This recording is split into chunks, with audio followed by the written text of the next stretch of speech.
Kabale is a temperate crop. It is a crop that is grown in a cold environment at a high altitude. It does well at an altitude which is above 2,000 meters above sea level. There is gold in the crop, and the demand is so huge that sometimes it may not be satisfied.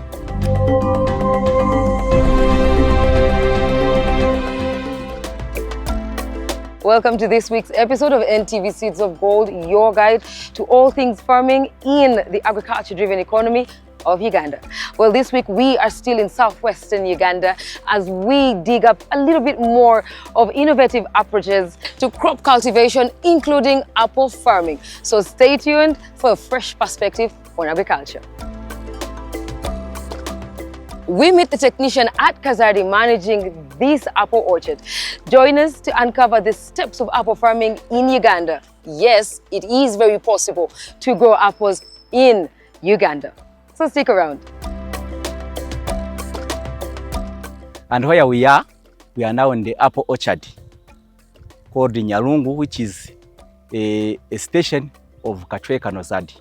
Her dad Kim will walk us through the whole process of apple farming. And what is in front of us here are apple and pear seedlings.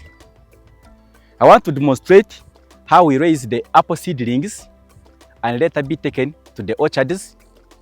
And then we shall also look at the trees, how they are growing and how they have made development in this area. So in apple industry, you have first to have the rootstock, what we call the planting materials. Planting materials are made out of two systems. One, we can use the seed system, or we can use the cuttings, what we call chrono cuttings. Here, we have an apple seedling, but it is called a rootstock, which is as a result of from a cutting. So we call it apple chrono cuttings.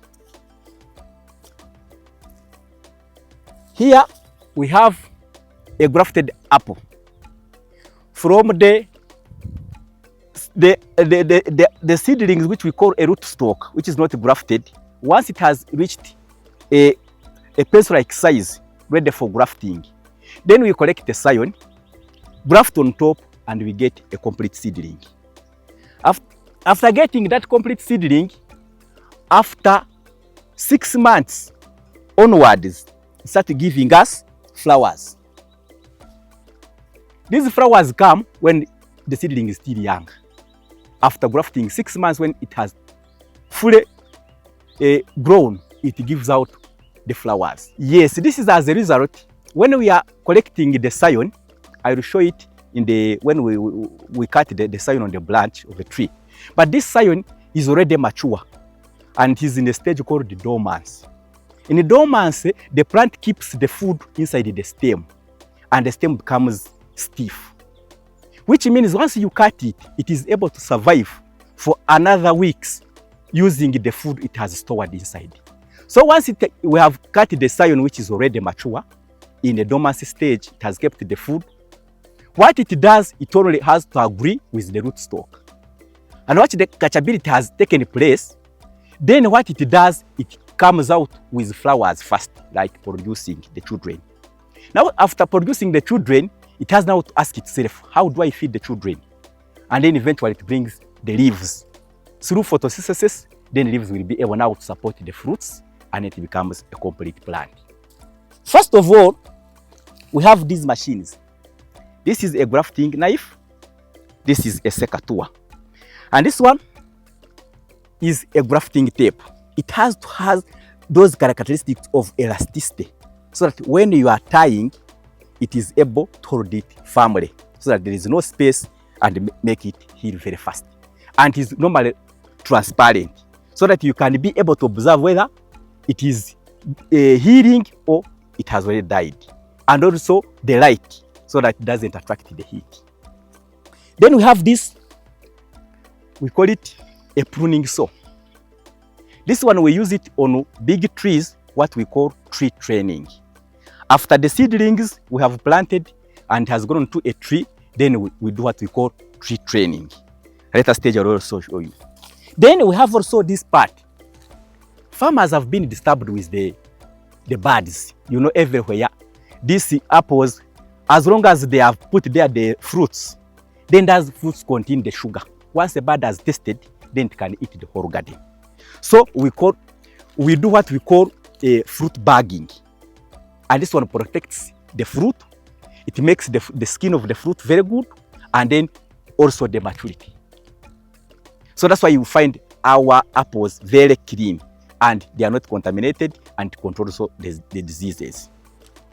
So once you have those ones, and we have a root stock, and from the root stock, we have got, I'll go and cut a scion from a tree. You check this branch which has these buds, we call them buds. The bigger buds, they develop into flowers, we call them flower buds. Then the smaller buds are the ones we call the scions. They are the ones that will turn into branches.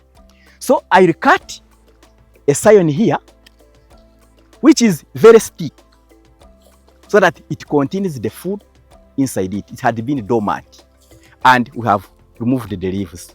We have defoliated it. So we take it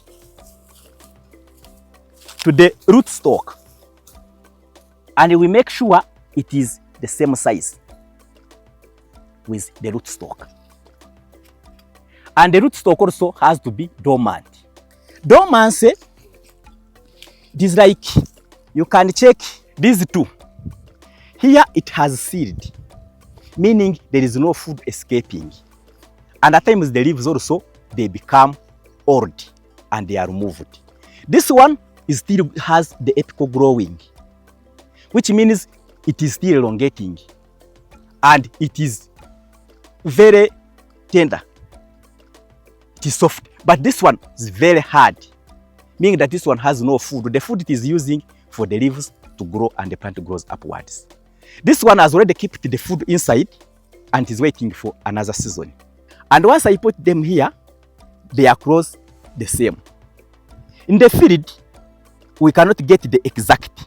If we do it in the lab, you have to do exact.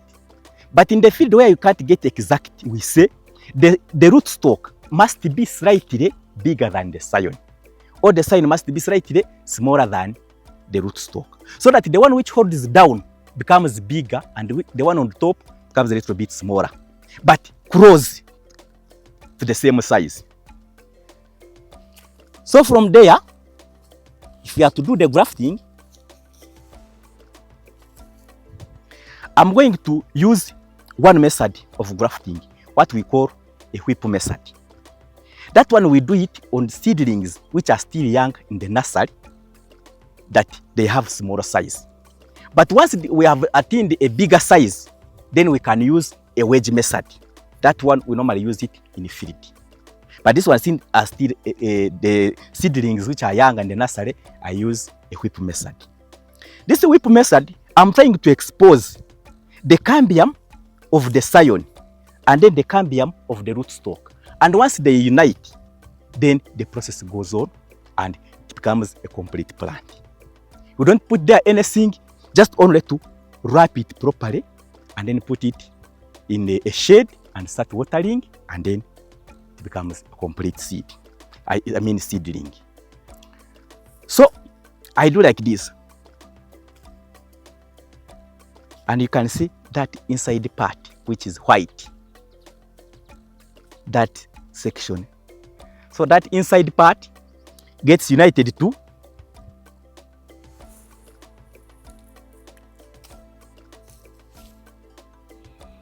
this one also. And the moment I put them together like this, and then I tie, then this one has to support this one, and they make a complete plant. So I make sure they are at the same level, and I get my so-called bandage or the grafting tape, and then put it there like this. You can see once I cut and you are using it, you don't need to measure. It goes exactly the same way. Then I get my grafting tape, begin from top, and then I tie like this, and then I move down like this. Very slow but sure, to make sure you tie it firmly. And once you have reached the top, then you put there a knot to tie it properly. And this is already a complete grafted plant. Then it will bring us the flowers, and then the leaves feed the flowers.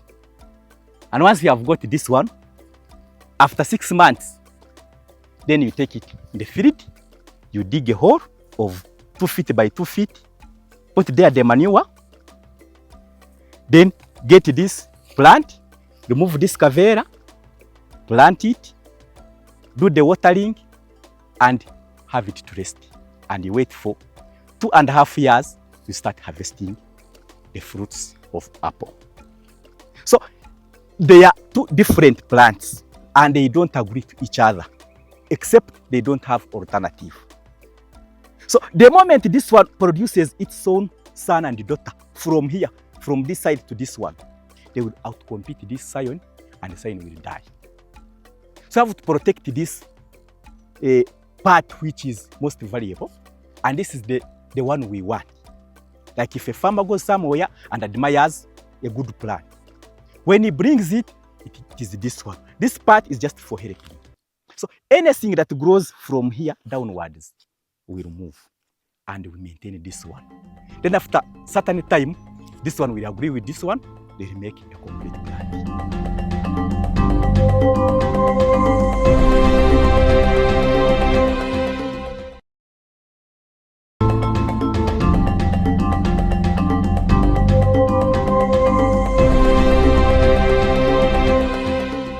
When people see apple trees with sparse leaves, they often think the plants are struggling, but actually they are thriving. Yes, in the apple world, that is a sign of health. Now this tree, when you have planted, there are operations we do on the tree that make it grow very fast and give us the fruits we want. First of all, these are deciduous trees from temperate regions. And here we are in the tropics. So we have to tame them in a certain way to fit in these ecological conditions. One of it is we remove the leaves. You can check these buds here. Once the plant has given you the buds which have no younger shoots, you know they are in dormants. So it is removing the food from the leaves to the stem, and the leaves turn dark, pale dark, and eventually they become old. So once they become old, you remove them. Once you remove them, it's like when you have a blanket and you are shivering and somebody removes the blanket, you have to look for another blanket to cover yourself. In such a way, by getting another blanket, it brings more leaves. And it starts with flowers. Then flowers, eventually the leaves. Once the leaves have come, they feed the fruits for only 3 months, and you are able to harvest a fruit. After harvesting the fruit, then again you remove the leaves, what we call defoliation. And again, it wakes up flowers again. And there is what we call tree training. We have to bend it in such a way that all this part we want fruits from this side up to this side. So once you bend it, the sunshine hits these buds which are like eyes, and then they break the dormants and they start flowering. If you don't remove the leaves, then these ones will not be exposed to the sunshine, and then they will not what? Break the dormants. We have a cluster. One cluster normally has 6 fingers which have fruits. A cluster is the part which is holding the fruits. And once they are producing very well, it is supposed to have 6. Those 6, in every part you find 6, 6, 6, 6. So we do what we call also fruit thinning, so that if there are many, we don't compromise with the size. That's why if you go in the market and you find like these South Africans, they are the same size. A tree cannot produce fruits of the same size, but they do what they call sorting and grading. And then a tree comes out with only the size a farmer wants. So that's how we do the tree training. And also we do the mulching to make sure that the soil is still moist. There is no soil erosion moving. And then we also apply manure so that the tree remains vigorous and can give us many fruits. This tree you see, we have harvested over 600 fruits. The capacity of a tree of an apple, when it has grown, it can reach more than even 1,000 fruits. But depending on the size, you don't compromise with the fruits. If it is still small, you have to do fruit thinning so that you remain with the fruits that a plant can be able to hold. But it takes more than 6 to 800 fruits per tree. And each fruit now, we are selling it at 500.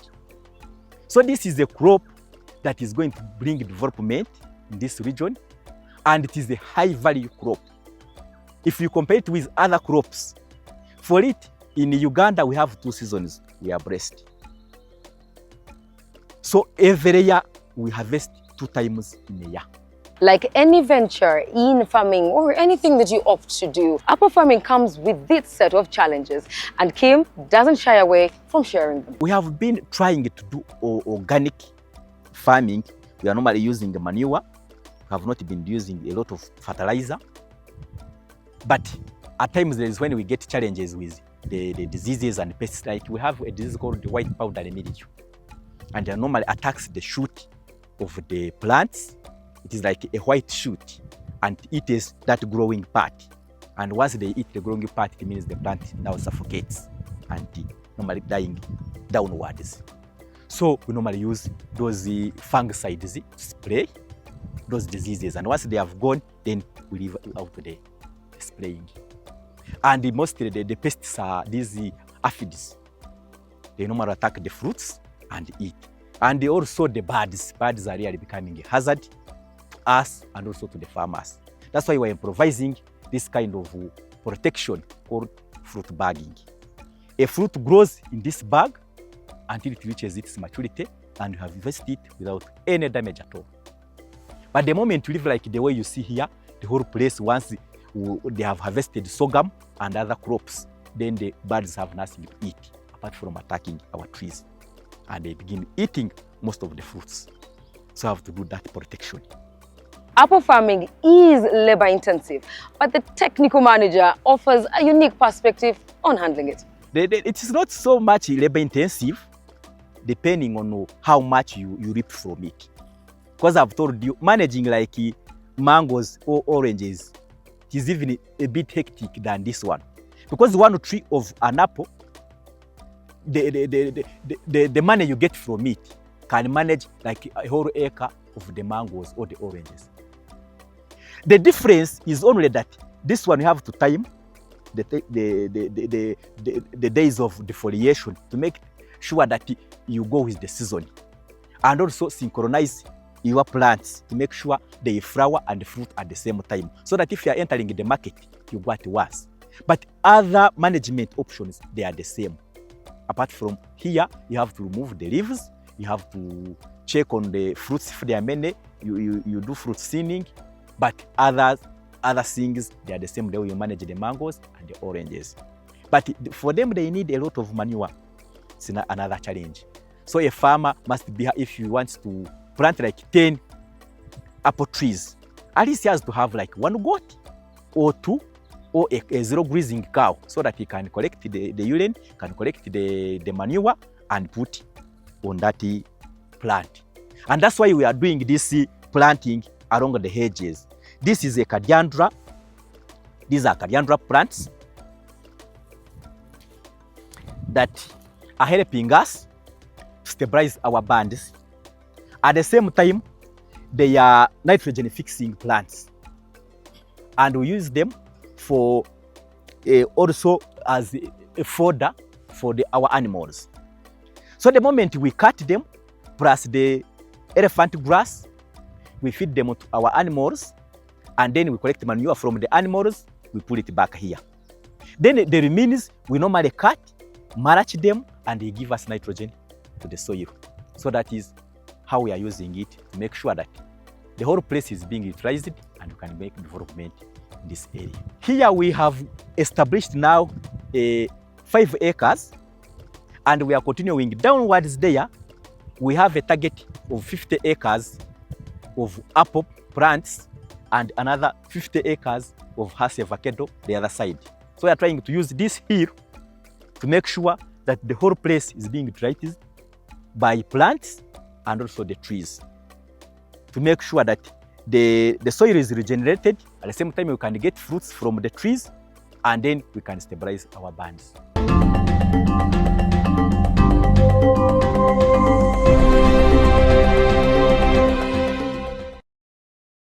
You can see how our topography is of the landscape. So what we have done, we have created these trenches. These are trenches with tie bands. And at the end there, we have a check dam. So once the water moves from up there, first has to be trapped by these plants we have planted on the hedges. Then the remaining which collects down, it moves in these tie bands and it drips downward slowly to the plants. Once it collects too much, then it goes into those check dams. You can see a check dam there, there's another one there up to the end. So we have tried to make sure that the whole part, we change it into like a valley on top of a hill, so that the part of this one remains a little bit with water, and once we mulch, then the moisture remains in the soil. That's how we have tried to at least collect the water and utilize it to our plants.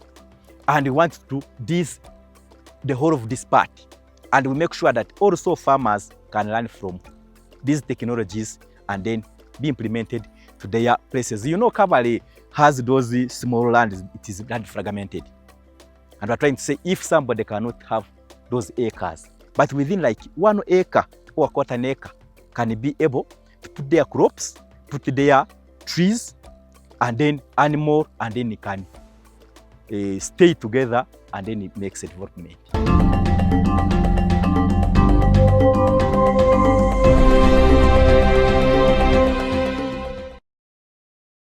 So here we are demonstrating particularly a technology we call contour reversed bench terraces.